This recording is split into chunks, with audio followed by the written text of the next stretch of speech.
I was in Ottawa County last week, and I told them this as well.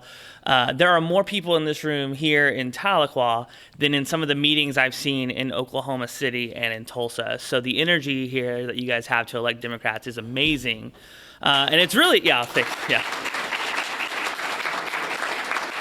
And it's really amazing whenever you also consider that I've been told several times by people statewide that I should stay in Oklahoma City and Tulsa.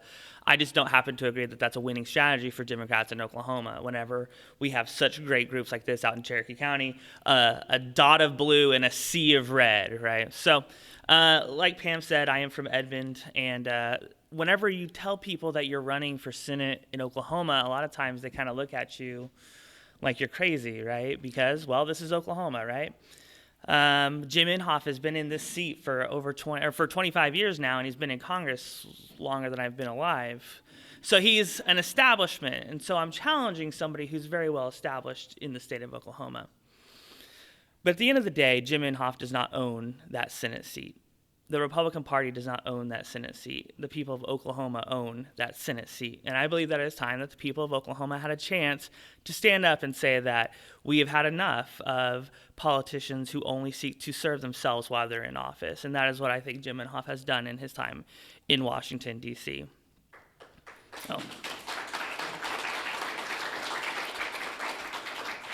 So I don't really consider myself to be anyone special. I come from a lower income family in Edmond.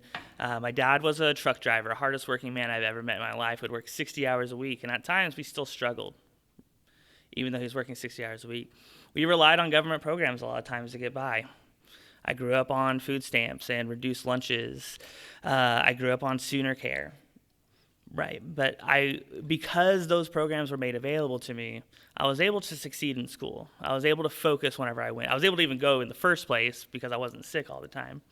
So I got my degree from Santa Fe, and I went on to University of Central Oklahoma, where I got my bachelor's of political science. And then I went on to get my PhD at OU, where I studied public policy. And I'm now a professor of political science at Oklahoma State University. And so... I'm conflicted. Like I said, I went to OU, but I work at OSU. But what I think my life experience gives me is a way to look at issues that I think some politicians are lacking. On one hand, I understand that there's a cost-benefit analysis that has to be done for everything, because that's what my professional training has taught me to do, to look at issues critically and to think about how we can make the most efficient and best decision for Oklahomans and Americans going forward. But at the same time, I also understand that behind every decision that is made by the government, there are human effects.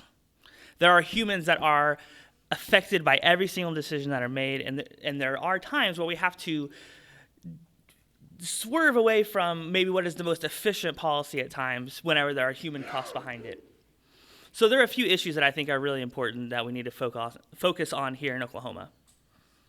For one, the people of Oklahoma are not getting paid what they deserve to get paid. We are severely underpaid here in the state of Oklahoma, and there are a lot of reasons for this. And this is a nationwide problem, not just Oklahoma, but in Oklahoma we're really suffering because we haven't focused on the kind of training that has developed a new workforce for the kinds of jobs that are available in Oklahoma going forward, or will be available going forward. So we need to focus on human capital in the state of Oklahoma. We need to focus on encouraging not just four-year education, but also vocational training, because that is where a lot of the good-paying jobs are going to come from, is in these vocational trades, not just in your four-year degree. So I'm a professor, so maybe I shouldn't say that, right, that you're not going to necessarily get a good-paying job out of college. But it's the truth, and so we need to encourage vocational training. I also think we need to restore the balance of power between the employer and the employee, and that's something that has really suffered here in the state of Oklahoma. We would not be where we are today without the sacrifice of organized labor. And so we need to restore this balance of power that lets employees have a seat at the table whenever they're negotiating their contracts. I also think there's a lot we can do to invest in the state of Oklahoma in infrastructure, especially in rural communities. There's a lot of things we can do going forward dealing with green energy. We have a huge green energy capacity in the state of Oklahoma. And when I talk about dealing with climate change, I know a lot of people say, well, in Oklahoma, our economy depends on oil and natural gas, and that's true. We are an energy economy. But Jim Inhofe won't even acknowledge that a problem exists. He won't even acknowledge that science points to the fact that we are changing the climate. And if you won't even acknowledge that this is a problem, how are we going to find solutions that work for the state of Oklahoma? So we can focus on building up our green energy economy without sacrificing our oil and natural gas. And that is going to create thousands, it already has created thousands of good paying jobs here in the state of Oklahoma. I also believe, and I saw that you guys had a speaker come talk last time about the Medicaid expansion in the state of Oklahoma. Healthcare in America is a mess. There's no question about it. We've tried and tried again and again to fix the problem, but the problem is we don't even understand what the problem is when it comes to healthcare. There's really several different related problems that each need to be addressed. You have to cover every single American if you want to lower the cost of healthcare. That's just the way insurance works. Insurance is about spreading risk across a broad pool. Well, if we're cutting out a huge section of Americans, how are we ever going to lower that cost for the insurance?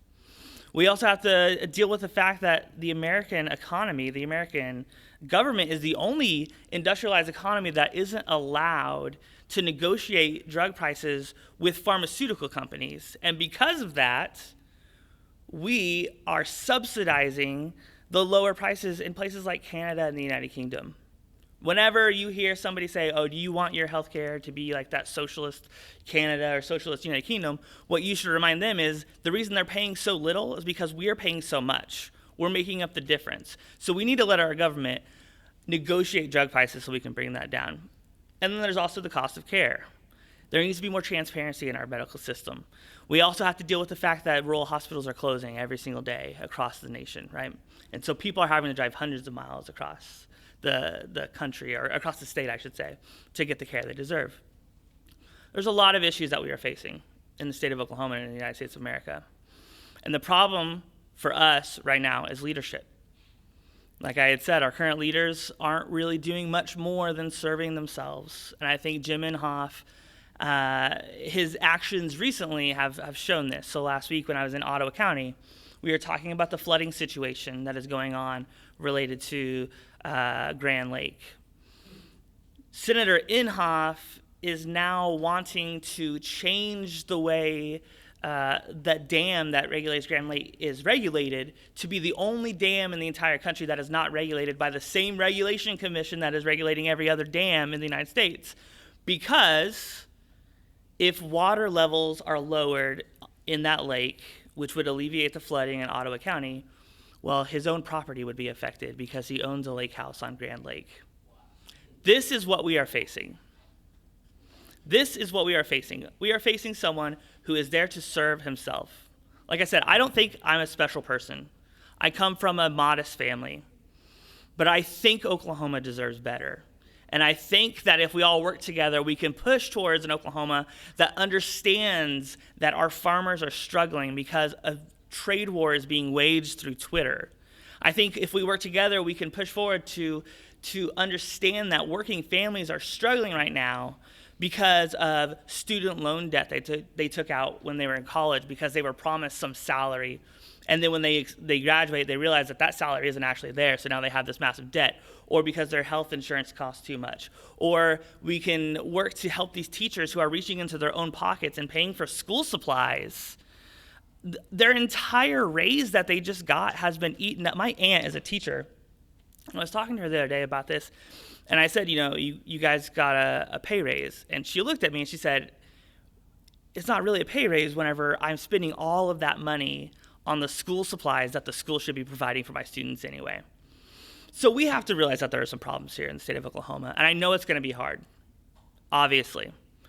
But I think that groups like Cherokee County provide a roadmap for success in Oklahoma moving forward.